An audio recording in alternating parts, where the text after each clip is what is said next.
Hello and welcome to yet another edition of Talking Point. Joining me on the program today is liberation activist, author and president of World Baloch Women's Forum, Professor Naela Baloch. Thanks very much, Professor, for joining us in this program. My first question to you, what is this Balochistan movement all about?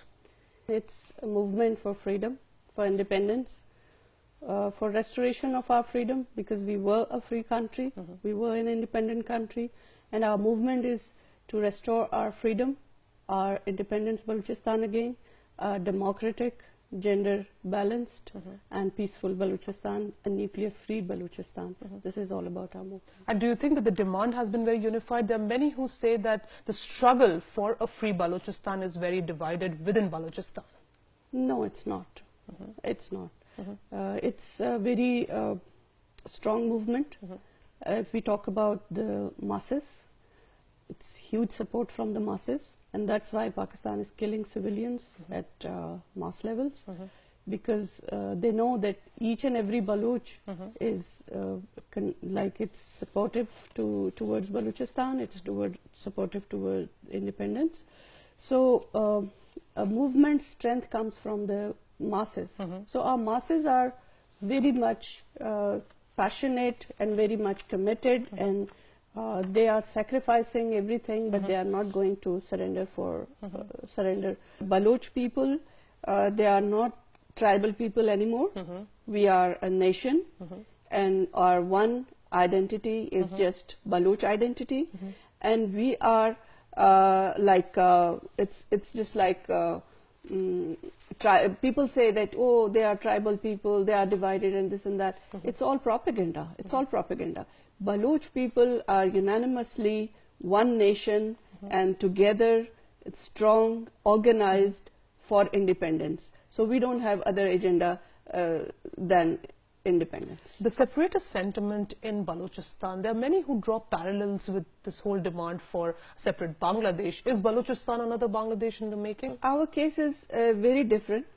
So we say if Bangladesh can be an independent country that never had an independent structure. Right. It was part of India, and then it became part of Pakistan.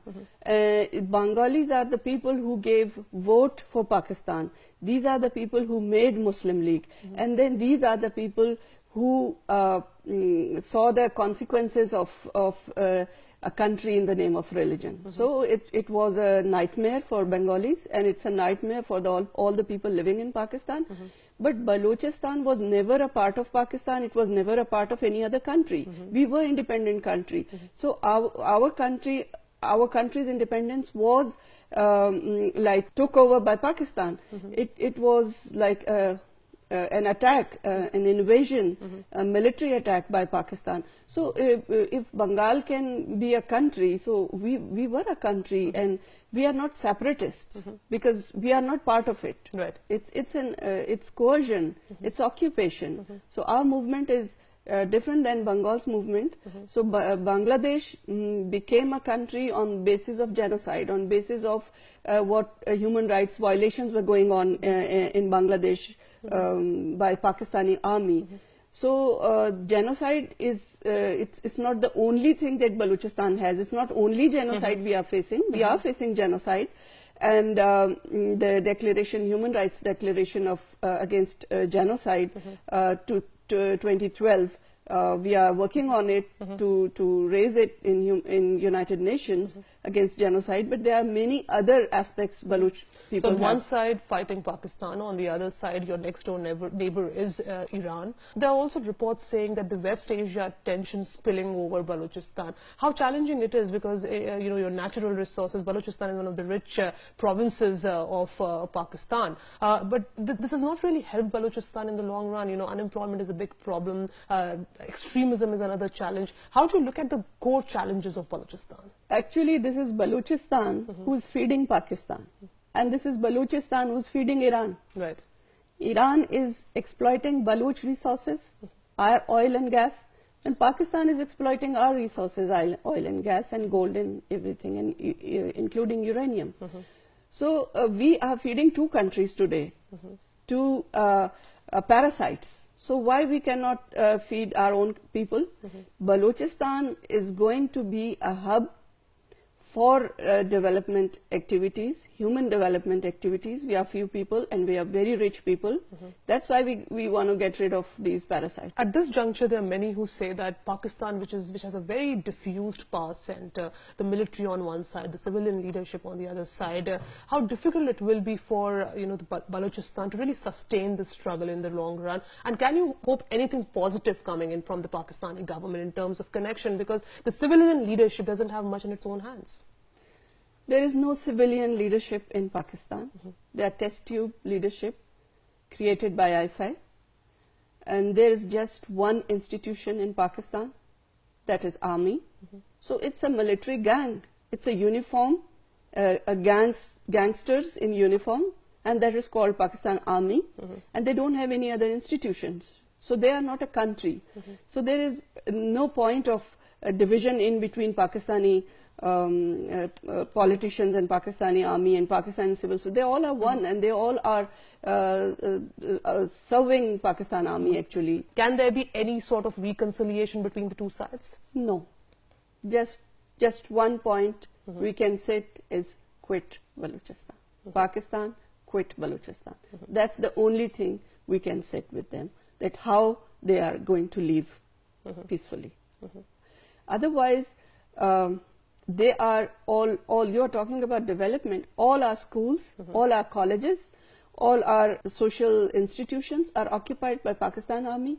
There is no school working. There are no colleges working. All are have changed into military barracks in Balochistan. They are not interested in our development. They are interested in snatching our gold and minerals and oil and gas. So they are interested in selling our lands to China for their naval bases. They are interested in all this, and that's why they are trying to clean, ethnic cleansing. They are trying to clean Balochistan from us. We are not wanted there. Our land and our resources, they are wanted. So is there any support also from other provinces, Punjab, Sindh provinces? Is there any sort of support from there? No, there. Punjab is the province who is exploiting all the things, and civil society of Punjab and people of Punjab all are involved in it, because they all are.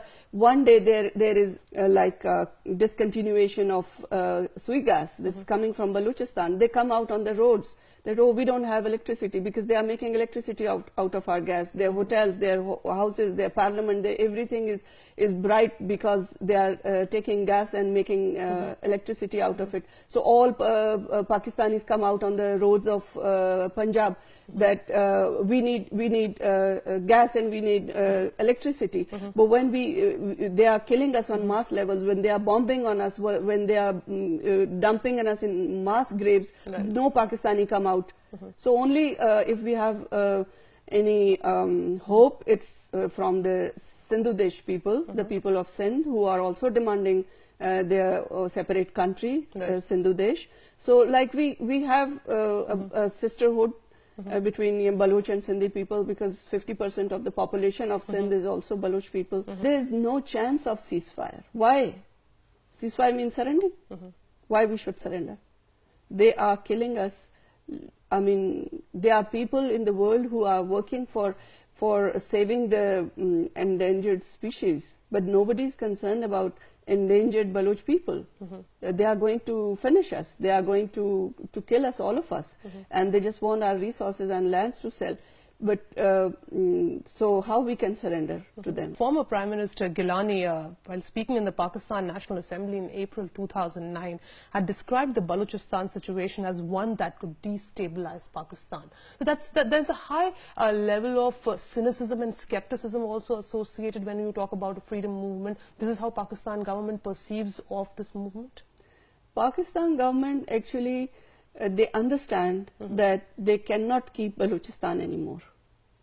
And when they try to make afraid of things each other, they are trying to pressurize each other, they are trying to blackmail each other, then they play a card.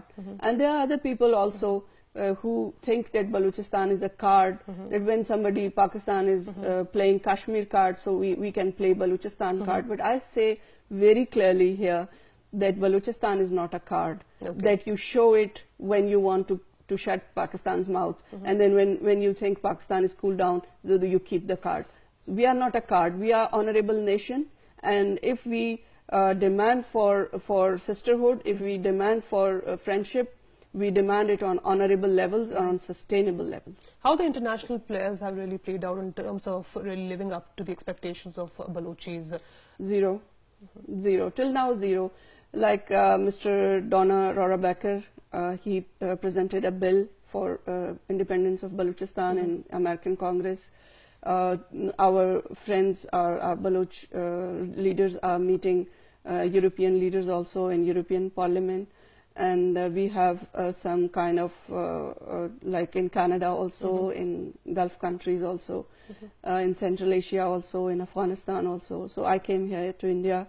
There are lots of chances. The conscience of the people of international community, it's raising, but most of the time we listen that, oh, we didn't know what's going on in Balochistan. It's first time we are getting such news. So role of media, role of brave journalists like you, enlightening people, enlightened people who believe in justice or who believe in their responsibilities as journalism. So people like you are supporting us, and people you are spreading our voice all around the world. Right, so you're saying building in greater awareness. Now, if I go back to the Parliamentary Committee on Balochistan headed by Reza Rabbani, given recommendations to the government, the committee has said of releasing of political prisoners, rationalization of royalties, a revised National Finance Commission, award based on provincial size and revenue generated, implementation of all Baloch Assembly resolutions, withdrawal of forces from Sui and other parts of Balochistan, judicial inquiry into the murder of Akbar Bukhti, and an all-party conference on Balochistan. Now, it is yet to be seen as far as the recommendations implementation are concerned. And even earlier, the several committees, Benazir Bhutto Committee and Mushahid Hussain Committee had given recommendations on Balochistan. What's the purpose of having these committees when the recommendations are not really implemented? Just taking time, just trying to cool down people, just trying to show the international community that, yeah, we are interested in doing and solving the issue, but we don't need packages from them. We don't need any kind of kindness from them. We just want them to leave us. Yeah, these packages, we know these packages have no value for us, and it's all drama. It's all like a show off. But we don't expect anything from them.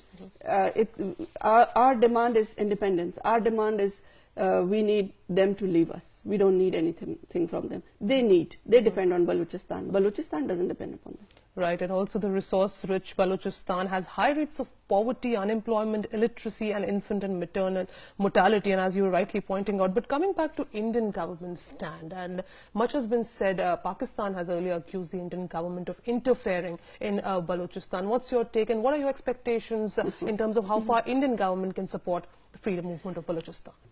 Indian government till now has not taken any step to support Baloch people. Not even on a moral ground, not even they have raised our issue in UN, not in any agenda on table when they talk with Pakistan or they talk with Iran. They never talk about Balochistan. They just close their eyes that Balochistan is not here. And our genuine movement, it is propagated by Pakistan all the time that yes, Indian government is doing this, Indian government is doing nothing like. It's our own movement, our own indigenous movement, and we are calling not only Indian government but the whole world. We are calling to come and help us to survive. It's the struggle of our existence. It's not just mere country. It's survival of a race. It's survival of a nation, and we are a nation living on this part of earth for thousands of years. The latest allegations of spy being planted in Balochistan by the Indian government, and the fact that the Pakistani government says that India is continuously interfering in Balochistan. What's your take on that? No, it's a fake. It's like crafted, and it has no truth or no base in it. It's just a part of propaganda that they show the world that yes, Balochistan is independence movement is not indigenous movement. It's instigated by someone else. So it's a it's like a propaganda tactic, and it has no value. Yeah. At this stage, what are your expectations from the Indian government? Look, Natasha, dear, your country is always interfered by Pakistan continuously, and you never gave a proper answer. And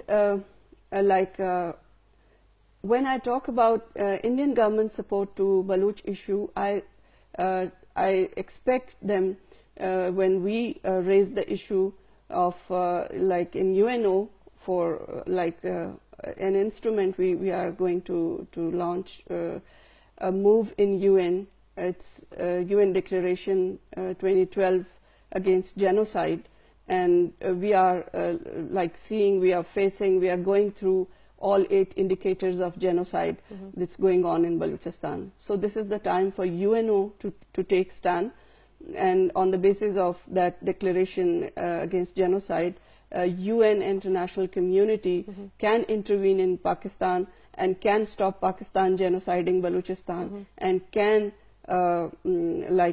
announce independence of Balochistan to save us from genocide from both sides. So we expect from Indian government that they should support us in UNO, and they should take a strong stand. Why Indira Gandhi didn't care about what people would say? She took a stand, and today's government is more stronger than Indira Gandhi's government. And the internal problems she was facing, Modi ji is not facing those problems. He is enjoying a very strong mandate of Indian people, and very high expectations of Indian people and people of the world, because it's the biggest democracy in the world, and it's the biggest power in the region. So you have you can wish that we should be part of UN Security Council. Right. But look what's going on around you. Okay, so you're saying one can demand a permanent membership in the United Nations Security Council, but it's also important for countries to be vocal on international issues. But the question is that we have seen, as far as India-Pakistan relations are concerned, we have seen the relation going through highs and lows. Starting from May 2014, when the Prime Minister invited SAARC heads of state of SAARC nations in his oath-taking ceremony, followed by a series of events calling up the foreign secretary level talks, then again going ahead with that. India has made a good number of, in terms of efforts to continue its ties and continue its dialogue process with Pakistan. The latest being the stopover at Lahore, followed by the Pathankot crisis. How do you really connect the two, and the very response of the Pakistani establishment?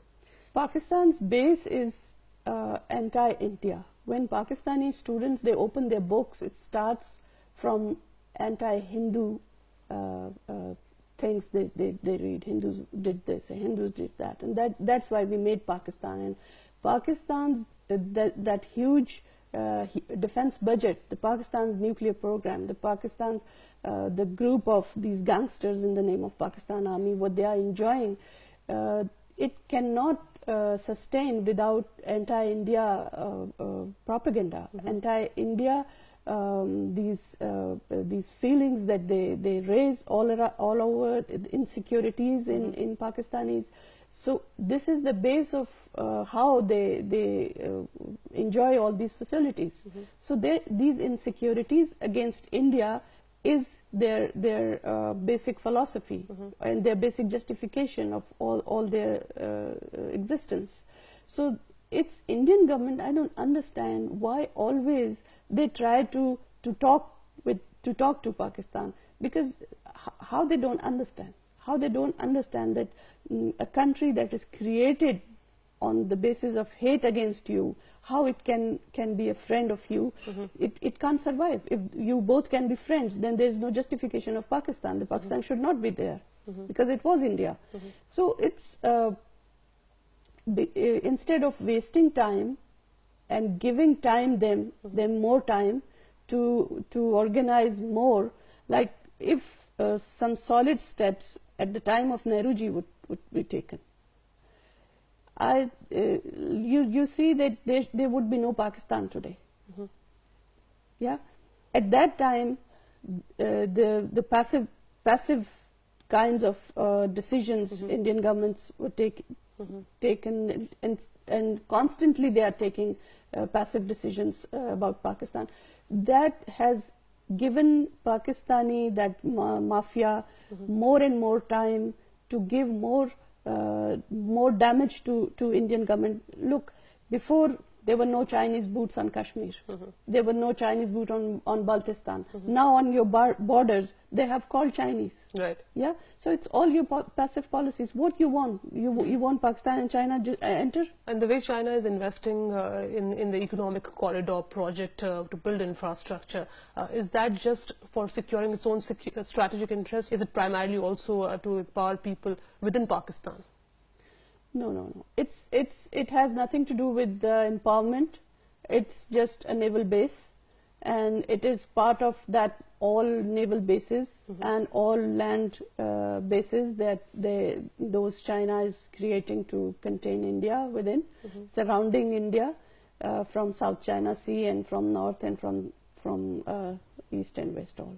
Right. So it's part of that. It's a naval base, and this Gwadar mega project that they are declaring, this project will evaporate Baloch population from earth, because they are bringing Chinese and Pakistanis in a huge number to settle there. They are 100 times more than Balochistan's actual population. Final comments on the program. What's the way ahead in terms of what is it that really looking forward from here on as far as the freedom movement of Balochistan is concerned, the involvement of countries, how far this can go? Balochistan's, like you had a hero, Subhash Chandra Bose, and Balochistan has lots of Subhash Chandra Bose, and they are out of Balochistan in different countries with different governments. We are talking to youth groups, women's groups, movements, social movements, rights groups all around the world. So we have high hopes, and at the end, United Nations. The decision will be made in the United Nations, as we expect, and for that we have high hopes, and we have high hopes from those governments who are